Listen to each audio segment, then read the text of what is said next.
Hello दोस्तों, तो आज के इस वीडियो में मैं आप लोगों के लिए रेनेगेड इमॉर्टल का न्यू एपिसोड एक्सप्लेन करने वाला हूँ। मैं जानता हूँ कि इस एपिसोड को आने में थोड़ी देर हो गई और वो मैं पहले ही आप लोगों को बता चुका हूँ कि मेरी तबीयत ठीक नहीं थी, लेकिन चूंकि अब मैं ठीक हूँ तो अब से रेगुलर एपिसोड आना शुरू हो जाएंगे। तो जैसा कि पिछले एपिसोड में हमने देखा कि वांगलिंग अपने अंडरवर्ल्ड रिवर की एक सोल बनाने की कोशिश करता है, जिसके लिए उसे बहुत ही ज्यादा रिजनमेंट एनर्जी की जरूरत होती है। साथ ही साथ वांगलिंग ने अपने कुछ और ट्रेजर्स भी तैयार कर लिए थे, जैसे कि सोल शेटरिंग विप को वांगलिंग ने कर्मा विप में कन्वर्ट कर दिया था, ताकि वो इसे यूज करते हुए कर्मा डोमेन की पावर्स का इस्तेमाल कर सके।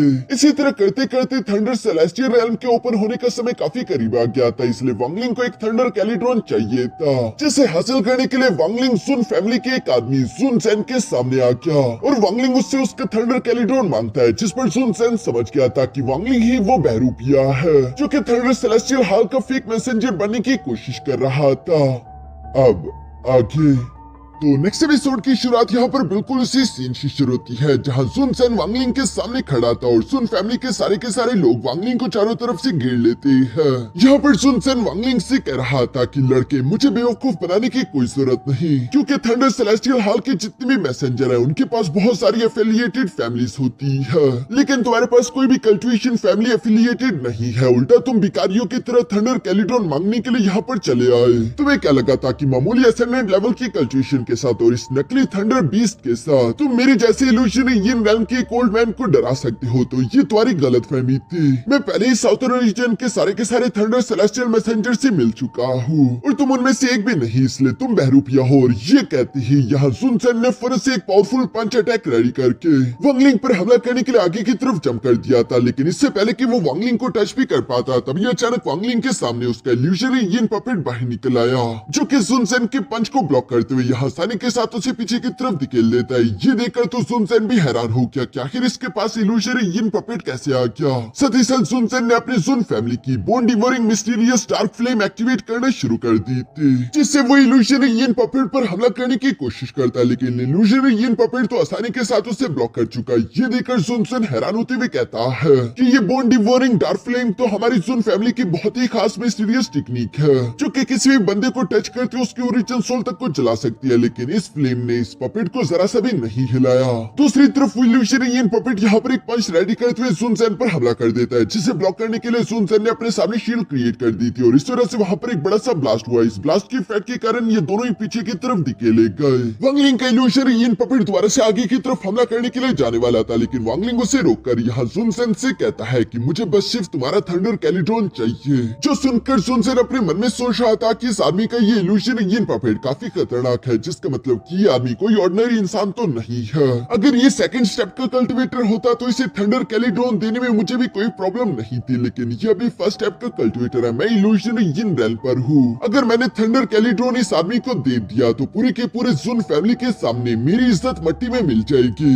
मैं अपने क्लैन जूनियर्स के सामने खुद को बेइज्जत नहीं करवा सकता। ये सोचकर सुन सेन गुस्सा होते हुए कहता है कि तुम मामूली असेंडेंट लेवल के कल्टीवेटर हो, तुमने ये सोच भी कैसे लिया कि तुम इस ओल्ड मैन को हरा पाओगे? और ये कहते सुन सेन एक और फॉर्मेशन अटैक फिर से वांगलिंग पर चल देता है, लेकिन वांगलिंग आसानी के साथ उसे ब्लॉक करके हवा में जंप करते हुए अपने माउंटेन स्टोन ट्रेजर को समन कर लेता है, जिससे वांगलिंग ने तीसी के साथ यहाँ सुन सेन की तरफ थ्रो कर दिया, जिसे अपनी तरफ आता हुआ देखकर सुन सेन अपने मन में कहने लगा कि तुमने मुझे मजबूर कर दिया अपनी प्राइमल फोर्स का इस्तेमाल करते हुए ये सीक्रेट टेक्निक एक्टिवेट करने के लिए। जूनियर, तुमने मुझे इस डिवाइन एबिलिटी को एक्टिवेट करने के लिए मजबूर तो कर दिया, लेकिन अब तुम पछताओगे। ये कहते ही सुन सेन ने एक 3 डिवाइन एबिलिटी एक्टिवेट करना शुरू कर दी थी, जहाँ पर हम देखते हैं कि एक तरफ से वांगलिंग का डिवाइन माउंटेन स्टोन ट्रेजर आ रहा था और दूसरी तरफ से सुन सेन की वो 3 डिवाइन एबिलिटी। ये दोनों ही अटैक एक दूसरे के साथ टकराने लगे, जहाँ पर कुछ अजीब होने लगता है। वांगलिंग का माउंटेन ट्रेजर जो कि इंडिस्ट्रक्टिबल था वो धीरे धीरे करके मेल्ट हो रहा है, इसलिए लिन जुआन घबरा रहा था और वो वांगलिंग से कहता है कि इस इल्यूजनरी यिन रेल्म के ओल्ड मास्टर को हम नहीं हरा सकते, हमें यहाँ से भागना चाहिए। पर दूसरी तरफ वांगलिंग ये देखकर हैरान था कि मेरा माउंटेन स्टोन ट्रेजर जो कि इंडिस्ट्रक्टिबल है, आखिर ये इस टेक्निक के सामने मेल्ट कैसे हो रहा है। इसीलिए वांगलिंग भी उस 3 आई डिवाइन एबिलिटी के अंदर झांककर देखने लगा, जहां वांगलिंग को अंदर की तरफ एक बहुत बड़ी आंख देखने को मिली, जिसे देखकर तो वांगलिंग और सारे शौक होते हुए कहता है कि इस टेक्निक के अंदर कुछ बहुत ही बड़ा हो रहा है, जो सिर्फ वांगलिंग ही महसूस कर सकता था। उसके अलावा यहाँ पर मौजूद कोई भी इंसान महसूस नहीं कर सकता। वांगलिंग फिर से अपने थंडर बीस्ट की भी पावर का इस्तेमाल करते हुए अपने माउंटेन स्टोन ट्रेजर की ताकत को इंक्रीज करना शुरू कर देता है, क्योंकि चाहे जो मर्जी हो जाए वांगलिंग इस सुनसेन के सामने झुक तो नहीं सकता था। सुनसेन भी अपने मन में कहने लगा कि ये ट्रेजर बहुत ही ज्यादा ताकतवर है, और इसके अलावा इस आदमी की थंडर डिवाइन एबिलिटी भी काफी ज्यादा खतरनाक है। मैं तो ये सोच रहा हूँ कि आखिर इस जूनियर का बैकग्राउंड क्या है, ये आया कहाँ से,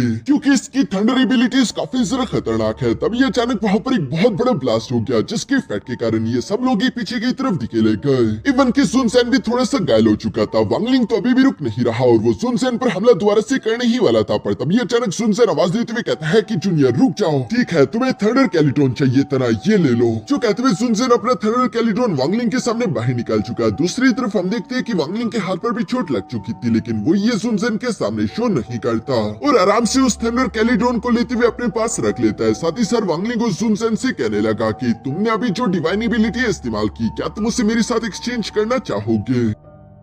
जिस पर तो सुनसेन गुस्सा होते हुए कहता है कि अपनी किस्मत को जरा मत आजमाओ, बेशक मैंने इस मामले को यहाँ से जाने दिया, तुम्हें थंडर कैलिट्रॉन मिल चुका है, अब यहाँ से चले जाओ। शुक्र मनाओ कि मैं अभी हाल ही में इल्यूजन रैन पर पहुंचा हूँ, वरना मैं तुम्हें ये एडवांटेज लेने भी नहीं देता। मुझे मजबूर मत करो, क्योंकि अगर मैंने आखिरी सांस तक तुम्हारे साथ फाइट करने की कोशिश की तो तुम जानते हो ना कि तुम भी यहाँ से जिंदा नहीं जाओगे। वांगलिंग उसकी बातें सुन रहा था और वो अपनी इल्यूजन पपेट को इशारा करते हुए शेंगटेन प्लेनेट पर भिजवा देता है, जो देखकर सुनसेन कहता है कि आखिर तुम ये क्या कर रहे हो, तुमने अपने सोल पपेट को शेंगटेन प्लेनेट पर क्यों भिजवा दिया? इस पर वांगलिंग जवाब देते हुए कहता है कि सीनियर शांत हो जाइए, मैं बस सिर्फ आपके साथ एक डिवाइन एबिलिटी एक्सचेंज करना चाहता हूँ। मुझे ये डिवाइन एबिलिटी एक निर्वाणा क्लिंजर लेवल के कल्टिवेटर से मिली थी, जो कि मैं आपको दिखाने वाला हूँ। अगर आपको ये डिवाइन एबिलिटी वर्थ इट ना लगी तो कोई मसला नहीं, मैं इस मामले को यहीं पर छोड़कर चला जाऊंगा। वांगलिंग जब ये सब कह रहा था तब तक हम देखते हैं कि वांगलिंग का इल्यूजन पपेट शेंगटेन प्लेनेट से एक बीस्ट को उठाकर ले आता है, जिससे वांगलिंग सिर्फ एक उंगली की पावर का इस्तेमाल करते हुए जान से मार डालता है और वांगलिंग ने उसे एक लाइफ स्ट्रैंड में बदल दिया था,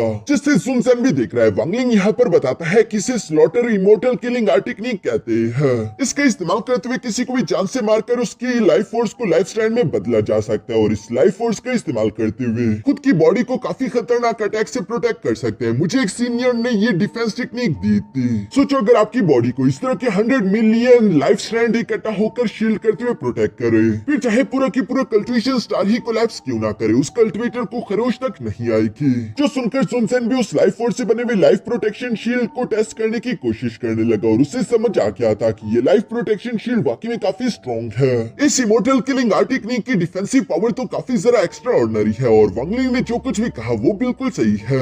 ये टेक्निक वाकई में इतनी खास है कि ये किसी निर्वाणा क्लेंजिंग लेवल के कल्टिवेटर ने ही दी होगी। अगर किसी कल्टिवेटर की बॉडी को कई सारे लाखों या फिर करोड़ों इस तरह की बॉडी गार्डिंग ब्रांड्स प्रोटेक्ट करे तो ये एक supreme life saving divine ability बन जाएगी। लेकिन साथ ही साथ सुनसेन अपने मन में कह रहा था, लेकिन मेरी जो 3 आई डिवाइन एबिलिटी है वो मेरी क्लैन की विरासत है, वो कहां से आई ये तो हम नहीं जानते, इसलिए इस टेक्निक को मैं ऐसे ही लोगों में बांट नहीं सकता। मगर साथ ही साथ दूसरी तरफ ये इमोर्टल किलिंग आर्ट टेक्निक इतनी ज्यादा खास थी कि वो कश्मकश में पड़ चुका था कि आखिर वो करे तो करे क्या। वांगलिंग उसे कश्मकश में देकर अपने लाइफ स्टैंड को वापस लेते हुए कहता है कि ठीक है, अगर सीनियर को मेरे साथ एक्सचेंज नहीं करना तो कोई मसला नहीं, इस मामले को मैं यहीं पर छोड़कर जाता हूँ। जो कहते हुए वांगलिंग थंडर बीस्ट पर सवार होते हुए वहां से रवाना होने लगा। पीछे की तरफ सुनसेन इस खास मौके को अपने हाथों से निकलता हुआ देखकर फौरन से चिल्लाते हुए कहता है कि अच्छा रुक जाओ, मैं तुम्हारे साथ 3 आई डिवाइन एबिलिटी को एक्सचेंज करने के लिए तैयार हूँ, लेकिन तुम्हें मुझसे वादा करना होगा कि तुम इस 3 आई डिवाइन एबिलिटी को दूसरे लोगों में नहीं बांटोगे। वांगलिंग भी उसकी बातें सुनते हुए रुक जाता। दूसरी तरफ हम देखते हैं कि यहाँ सुनसेन अपनी 3 आई डिवाइन एबिलिटी को एक जे टोकन में डालना शुरू कर देता है, साथ ही साथ वो उसमें कुछ एरर्स भी डाल रहा था। सुनसेन अपने मन में सोच रहा था कि 3 आई डिवाइन एबिलिटी काफी जरा खतरनाक है, उसे सीखना आसान काम नहीं, मैं जानबूझकर इस डिवाइन एबिलिटी में कुछ गलतियां डाल दूंगा ताकि फ्यूचर में अगर ये बंदा इस टेक्निक को कल्टीवेट करने की भी कोशिश करे तभी ये मेरे लेवल तक कभी ना पहुंच पाए। ये सोचते हुए सुनसेन ने 3 आई डिवाइन एबिलिटी टेक्निक को यहाँ वांगलिंग के हवाले कर दिया था। दूसरी तरफ Wangling immortal killing art technique को यहाँ सुनसेन के हवाले कर देता है, जिस पर तो सुनसेन अपने मन ही मन में खुश हो रहा था कि उसने वांगलिंग को चूना लगा दिया और वो अपने साथियों को लेकर लेकर वहाँ से रवाना हो गया। जबकि असली चूना तो सुनसन को लगा, क्योंकि रास्ते में बढ़ते हुए वांगलिंग यहाँ पर 3 आई डिवाइन एबिलिटी की तरफ देखते हुए अपने मन में कहने लगा कि जब मैंने इस 3 आई डिवाइन एबिलिटी के अंदर झांक कर देखा था तो मुझे इसके अंदर एक थर्ड स्टेप का ऑरा महसूस हुआ, जबकि सुनसन सिर्फ इसे किलिंग टेक्निक की तरह इस्तेमाल कर रहा है। वो बेवकूफ तो जानता भी नहीं कि ये एक बहुत ही कीमती हेवनली ट्रेजर है जिसकी पोटेंशियल को वो जाया कर रहा था। मैंने इमोर्टल किलिंग आर्ट टेक्निक उसे दे दी जिसमें खराबी है, और ये तो आप लोग भी जानते हो कि जैसे उसके 1 मिलियन स्ट्रैंड कंप्लीट होंगे सुनसन की फिजिकल बॉडी डिस्ट्रॉय हो जाएगी, क्योंकि एलसीडी ने उस टेक्निक को ऐसे ही बनाया था। साथ ही सर वांगलिंग कह रहा था कि ये डील अच्छी रही। मैं जानता हूँ कि सुनसन ने इस 3 आई डिवाइन एबिलिटी के अंदर भी जरूर एरर्स डाले हैं, लेकिन वो बेवकूफ जानता नहीं कि इन गलतियों को ढूंढकर सही करना मेरे लिए कोई मुश्किल काम नहीं। यही सोचते वांगलिंग आगे की तरफ बढ़ते हुए वापस से किंगलिंग प्लेनेट पर आ गया था, जहाँ की एक पहाड़ी पर खड़े होते हुए वांगलिंग कह रहा था कि मैं पूरी तरीके से तैयार हूँ, थंडर सेलेस्टियल रेल्म के अंदर जाने का समय आ गया है। यही सोचते वांगलिंग फरस से अपने थंडर कैलिडोन को बाहर निकाल लेता है, जिसे देखते हुए वांगलिंग कह रहा था कि ये थंडर कैलिडोन रेन कैलिडोन की बिल्कुल हूबहू कॉपी लग रहा है, बस इसमें सिर्फ थंडर की पावर है। रेन कैलिडोन का इस्तेमाल करते हुए वांगलिंग रेन इमोर्टल रेल्म में इंटर किया था, और अब वांगलिंग इस थंडर कैलिडोन का इस्तेमाल करते हुए थंडर सेलेस्टियल रेल्म में इंटर करेगा।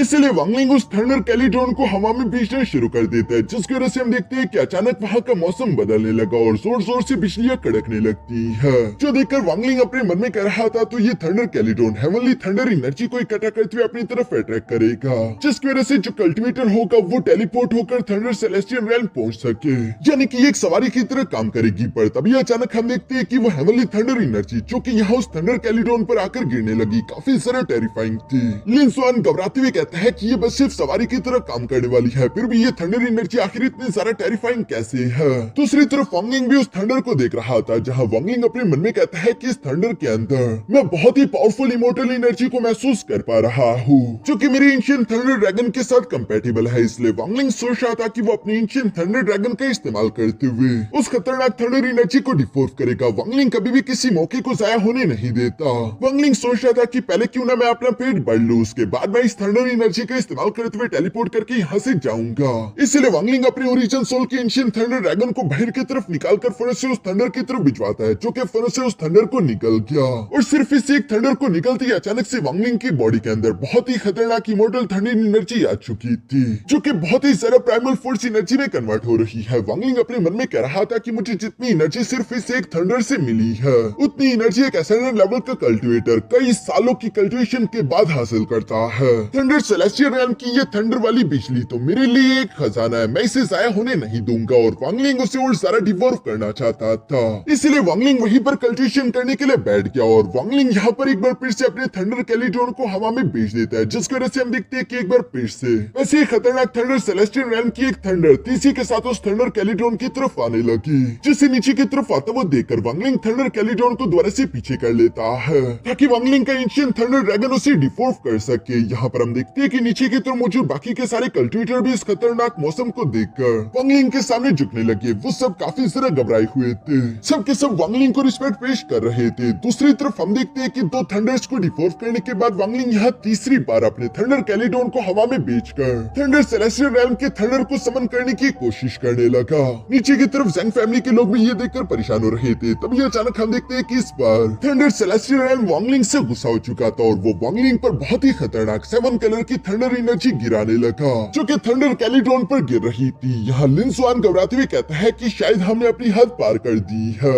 इवन की वांगलिंग भी वो देखकर कह रहा था कि हाँ, लगता है कि थोड़ी गड़बड़ हो गई, पर फिर भी वांगलिंग अपने एशियन थंडर ड्रैगन को यहाँ ऊपर की तरफ भेजते हुए 7 कलर थंडर डिवॉल्व करने की कोशिश करने लगा, इसी उम्मीद में कि शायद काम बन जाए। लेकिन जैसे जैसे एशियन थंडर ड्रैगन उस 7 कलर थंडर को डिवॉल्व कर रहा था, उसकी तकलीफ बढ़ती जा रही थी। अचानक से वांगलिंग भी यहाँ पर खून की उल्टियां करने लगा, यानी कि अब उसकी बर्दाश्त की हद पार हो चुकी है। यहाँ लिन स्वान तो घबराकर चिल्लाने लगा। वांगलिंग भी अपने मन में कह रहा था कि इस थंडर की पावर बहुत ही ज्यादा इमेंस है, इवन कि मेरे एशियन थंडर ड्रैगन भी इससे पूरी तरीके से डिवॉल्व नहीं कर सका। और एशियन थंडर ड्रैगन वांगलिंग का ओरिजिन सोल है, अगर वो डिस्ट्रॉय हुआ तो वांगलिंग भी मारा जाएगा। इसलिए वांगलिंग एशियन थंडर ड्रैगन को वापस से बुलाकर अपनी बॉडी में ले आता है, जिसके बाद वो 7 कलर थंडर दोबारा से थंडर कैलिडोन पर जाकर गिरने लगे, जो वांगलिंग भी देख रहा था। और वांगलिंग जानता था कि ये थंडर कैलिडोन भी ज्यादा देर टिक नहीं पाएगा, लेकिन ये थंडर कैलिडोन वांगलिंग के लिए बहुत ज्यादा जरूरी है, क्योंकि सिर्फ यही वांगलिंग को थंडर सेलेस्टियल रेल्म लेकर जा सकता है। वांगलिंग इसे डिस्ट्रॉय होने नहीं दे सकता। वो फौरन से हवा में जंप करते हुए यहाँ पर उस थंडर कैलिड्रॉन में अपनी पावर्स डालने लगा। साथ ही साथ वांगलिंग इसी थंडर कैलिड्रॉन का इस्तेमाल करते हुए धीरे धीरे उस 7 कलर थंडर को अपनी बॉडी के अंदर ला रहा है, ताकि वो इस 7 कलर थंडर का इस्तेमाल करते हुए थंडर सेलेस्टियल रेल्म पहुंच सके। क्योंकि इस थंडर कैलिड्रॉन के बगैर तो वांगलिंग उस 7 कलर थंडर को वैसे बर्दाश्त नहीं कर सकता था, पर ये सब करने में वांगलिंग को भी तकलीफ आ रही थी। दूसरी तरफ लिन जुआन ये सब देखकर अब थोड़ा सा सुकून में आने लगा और वो कहता है कि ये थंडर कैलिड्रॉन उस 7 कलर थंडर को बर्दाश्त कर रहा है, इसके होते हुए हमें कुछ नहीं होगा। पर उसके ये कहना ही था कि तभी अचानक हम देखते हैं कि थंडर कैलिड्रॉन के अंदर क्रैक्स पड़ने शुरू हो गए, जो देखकर लिन जुआन घबराते हुए कहता है कि आखिर ये क्या है। दूसरी तरफ वांगलिंग भी ये देखकर अपने मन में कह रहा था कि शेनगोंग ने मुझे बताया था कि पूरे के पूरे थंडर सेलेस्टियल हॉल में ऐसे फिक्स नंबर के थंडर कैलिड्रॉन है जिन्हें थंडर इमोर्टल रेल्म से एंशिएंट टाइम में बनाया गया था, इन्हें दोबारा बनाया नहीं जा सका। और सिर्फ इन थंडर कैलिड्रॉन का इस्तेमाल करते ही तो थंडर सेलेस्टियल हॉल के मैसेंजर थंडर सेलेस्टियल रेल्म में इंटर करते हैं, यानी कि इनमें से कोई भी कम नहीं होना चाहिए। लेकिन फिर भी हम देखते हैं कि वांगलिंग यहाँ पर अपने थंडर कैलिड्रॉन को पंच करता है, क्योंकि वांगलिंग को इस बात से फर्क नहीं पड़ता। लिन जुआन तो यहाँ पर वांगलिंग से कह रहा था कि मास्टर अगर आपने इस थंडर कैलिड्रॉन को तोड़ दिया तो इसका मतलब तो यही है ना कि हमेशा हमेशा के लिए थंडर सेलेस्टियल रेल्म में इंटर करने के लिए एक कोटा कम हो जाएगा, यानी कि हर बार अब एक बंदा कम थंडर सेलेस्टियल रेल्म में इंटर करेगा। तभी अचानक हम देखते हैं कि वो थंडर कैलिड्रॉन शैटर कर जाता है और 7 कलर थंडर एनर्जी वांगलिंग की बॉडी पर आ गिरी, जो कि उसे टेलीपोर्ट करते हुए तेजी के साथ थंडर सेलेस्टियल रेल्म लेकर जाना शुरू कर देती है। इसके बाद सीन शिफ्ट होकर दूसरी तरफ थंडर सेलेस्टियल रेल्म के गेट के बाहर आ गया, जहाँ पर हम देखते हैं कि थंडर सेलेस्टियल हॉल के कई सारे लोग इकट्ठा हुए थे और वो सब लोग थंडर सेलेस्टियल रेल्म के गेट के ओपन होने का इंतजार कर रहे थे। तब ये अचानक यहाँ पर एक और लड़का जो कि टैंग फैमिली से बिलोंग करता था और इसका नाम था टैंग यानफेंग, वो भी थंडर कैलिड्रॉन का इस्तेमाल करते हुए यहाँ पर पहुंच गया था, जो कि शेनगोंग को देखकर कहता है कि शेनगोंग मेरे भाई ये तो तुम हो, मैंने सुना है कि तुमने अपने लिए एक मास्टर चूज कर लिया है। पहले तो मुझे इस बात पर यकीन नहीं आया क्योंकि तुम बहुत ज्यादा एरोगेंट हुआ करते थे,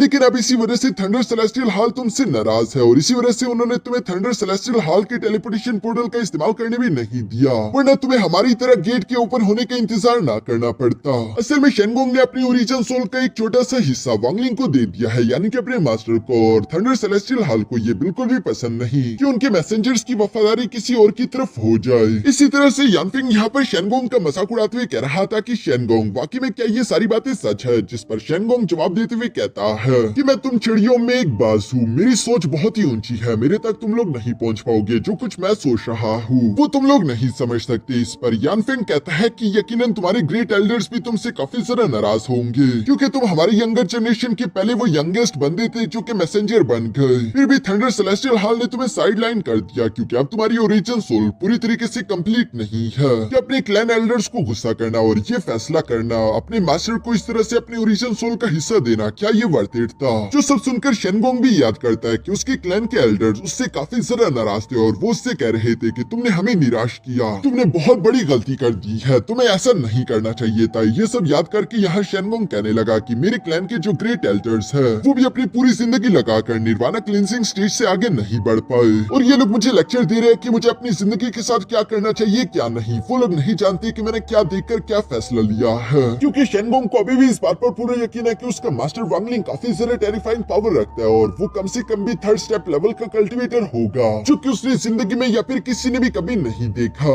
यहाँ वो ये सब सोच ही रहा था कि तभी अचानक वहाँ पर इन सब लोगों को एक 7 कलर की थंडर तेजी के साथ यहाँ दरवाजे की तरफ बढ़ती हुई दिखाई दी। जिस 7 कलर थंडर के अंदर एक बंदा मौजूद था, सब लोग ही उसे देख रहे थे और हैरान होते हुए कह रहे थे कि आखिर वो बंदा है कौन। शेनगोंग तो उस बंदे के ऑरा को महसूस करके पहचान लेता है, ये कोई और नहीं बल्कि उसी का मास्टर वांगलिंग है। दूसरी तरफ हम देखते हैं कि वांगलिंग सीधे सीधे उस बंद दरवाजे की तरफ बढ़ रहा था, जहाँ पर तभी अचानक एक बड़ा सा पोर्टल ओपन हो गया और वांगलिंग उस दरवाजे के पार चला जाता है, जो देखकर तो सब लोग ही सरप्राइज हो गए थे और वो लोग आपस में बातें करने लगे कि आखिर कोई भी ऐसे बंद दरवाजे के पार कैसे जा सकता है। थंडर सेलेस्टियल रेल्म का इमोर्टल गेट तो अभी तक ओपन ही नहीं हुआ, तो कोई भी पॉसिबली अंदर कैसे इंटर कर सकता है। सब लोग इसी तरह की बातें सोचते हुए हैरान हो ही रहे थे, क्योंकि अगर इसकी जगह कोई और होता तो उसे थंडर सेलेस्टियल रेल्म ने अब तक जान से मार दिया होता। दूसरी तरफ शेनगोंग जो कि जानता था कि वो कोई और नहीं बल्कि उसका मास्टर वांगलिंग है, इसलिए वो एक्साइटेड होते हुए कह रहा था कि पता नहीं आखिर मेरे मास्टर किस टेरिफाइंग लेवल पर होंगे जो कि इतनी आसानी के साथ यहाँ इस दरवाजे के पार चले गए। मैं यानी कि शेनगोंग ने उनको अपना मास्टर बनाकर सबसे बेहतरीन फैसला किया है। दूसरी तरफ सीन शिफ्ट होकर यहाँ थंडर सेलेस्टियल रैल्म के अंदर आ जाता है, जहाँ पर हम देखते हैं कि 7 कलर थंडर वांगलिंग को अंदर की तरफ पहुंचाकर नीचे की तरफ ले आया था, लेकिन हम देखते हैं कि वांगलिंग थोड़ा बहुत इंजर्ड हो चुका है। वैसे तो थंडर सेलेस्टियल रैल्म की इस हेवनली थंडर की सवारी बिल्कुल भी खतरनाक नहीं होती, लेकिन वांगलिंग ने चुके 7 कलर थंडर को समन किया था, जिसकी वजह से वो थोड़ा बहुत इंजर्ड जरूर हो चुका है, लेकिन इमोर्टल गेट के ऊपर होने से पहले वो थंडर सेलेस्टियल रैल्म में भी इंटर कर चुका है। ये एक बहुत बड़ा रिस्क था, इवन कि वांगलिंग भी यहाँ पर खुद को हील करते हुए अपने मन में कह रहा था कि इतना बड़ा रिस्क, इसकी वजह से मेरी पूरी फिजिकल बॉडी एक्सप्लोड कर सकती थी। वो तो अच्छा हुआ कि मुझे जरा छोटे नहीं लगी, दोबारा मैं इतना बड़ा रिस्क अफोर्ड नहीं कर सकता। अभी मुझे थोड़ा सा समय चाहिए होगा खुद को हील करने के लिए। ये सब सोचते हुए वांगलिंग वहीं पर बैठकर कल्टिवेशन करते हुए खुद को रिकवर करने लगा। साथ ही साथ वांगलिंग थंडर सेलेस्टियल रैल्म में यहाँ पर अपने स्पिरिचुअल सेंस को भी फैला रहा था, ताकि वो थंडर सेलेस्टियल रैल्म को स्कैन करके देख सके कि ये जगह आखिर रेन सेलेस्टियल रैल्म से कैसे अलग है। इसी तरह करते हुए सीन शिफ्ट होकर दूसरी तरफ थंडर सेलेस्टियल रैल्म के एक ब्लैक माउंटेन रॉक पर आ जाता है, जहाँ माउंटेन रॉक के एक दरख्त पर एक आदमी सोया हुआ था और अचानक उसके मुंह में मकड़ी चली गई और वो फौरन से नींद से जाग उठा। हमें जानने को मिलता है कि ये बुढ़ाऊ, इसका नाम है यान लीसी और ये निर्वाणा क्लेंसिंग स्टेज का एक कल्टिवेटर है, जो कि नींद से जागने के बाद आसमान की तरफ देखते हुए 7 कलर थंडर को देखकर अचानक से मुस्कुराने लगा और वो से अपनी तरफ खींचकर देखते हुए कहता है, इंटरेस्टिंग, किसी ने जोर जबरदस्ती थंडर सेलेस्टियल रैल्म के अंदर ब्रेक किया। इस ओल्ड मैन ने थंडर सेलेस्टियल रैल्म में ऐसी चीज पहले कभी नहीं देखी। ये काम जिस भी बंदे ने किया है, लगता है कि उसकी और मेरी किस्मत एक दूसरे से जुड़ी हुई है। यार ये सब तो मुझे बाद में भी जानने को मिल जाएगा कि उसकी किस्मत और मेरी किस्मत जुड़ी हुई है या नहीं। अभी के लिए और कुछ जरूरी काम है जो कि मुझे पहले पूरे करने हैं। ये कहती है वो 7 कलर थंडर को साइड पर फेंक देता है, जिसकी वजह से साइड पर एक बड़ा सा ब्लास्ट हो गया था। इसके बाद यान लीसी यहाँ पर कुछ हैंड साइंस बनाते हुए हवा में एक फॉर्मेशन बनाने लगा, जिससे वो धीरे धीरे करके कंप्लीट कर रहा है। साथ ही सर वो कह रहा था कि जिस दिन ये ग्रैंड फॉर्मेशन कंप्लीट हो गई, उस दिन ये बुढ़ाऊ पूरे के पूरे ऑल अलाइंस स्टार सिस्टम को एक भयानक जंग में धकेल दूंगा, ताकि मैं चोंग जुआन सी से बदला ले सकूं। मैं उसे इतनी बुरी मौत मारूंगा कि उसे दफनाने के लिए जगह भी ना मिल सके। दोस्तों अगर आप लोग समझ ना पाए तो मैं जरा सिंपल करके समझाता हूँ। असल में ये यान लीसी थंडर सेलेस्टियल हॉल का लीडर है। वैसे तो ये इस वक्त ऑल हेवन स्टार सिस्टम के अंदर है, लेकिन जहाँ से वांगलिंग आया ऑल अलाइंस स्टार सिस्टम, ये उस जगह को भी अच्छे से जानता है और वहाँ पर मौजूद एक आदमी है जिसका नाम है चेंग जुआनसी। इस यान लीसी की उसके साथ गहरी दुश्मनी है और यान लीसी उसे किसी भी हाल में जान से मारना चाहता है, जिसके लिए वो ये सारी तैयारियां कर रहा था। इसके बाद सीन शिफ्ट होकर दूसरी तरफ वापस से वांगलिंग पर आ गया, जिसने खुद को पूरी तरीके से रिकवर कर लिया था और वो हवा में आते हुए कह रहा था कि ये थंडर सेलेस्टियल रैल्म तो रेन सेलेस्टियल रैल्म से काफी ज्यादा बड़ा और स्टेबल है। जैसा कि मुझे शेनगोंग ने बताया था कि थंडर सेलेस्टियल रैल्म में कई सारे इमोर्टल आर्ट और स्पिरिचुअल ट्रेजर तो है ही,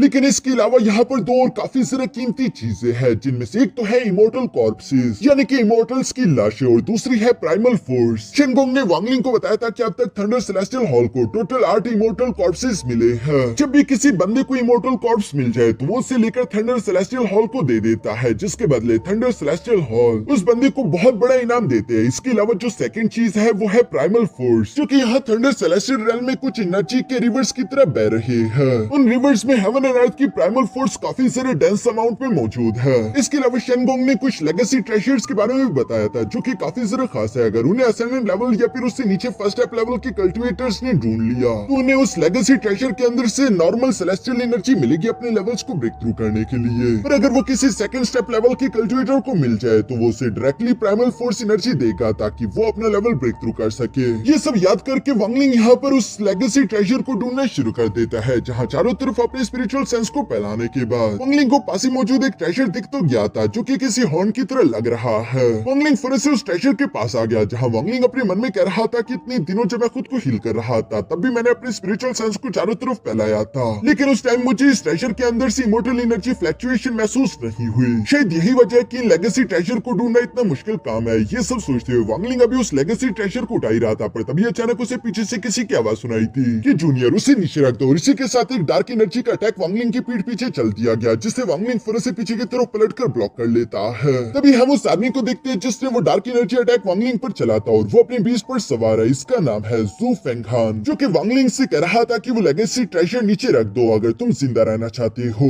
और ये इल्यूजन यिन रैल्म का कल्टिवेटर है। वांगलिंग भी उसकी बात सुनकर कॉन्फिडेंटली उसकी आंखों में देख रहा था। और यहाँ इसी सीन के साथ हमारा ये एपिसोड यहीं पर खत्म हो जाता है।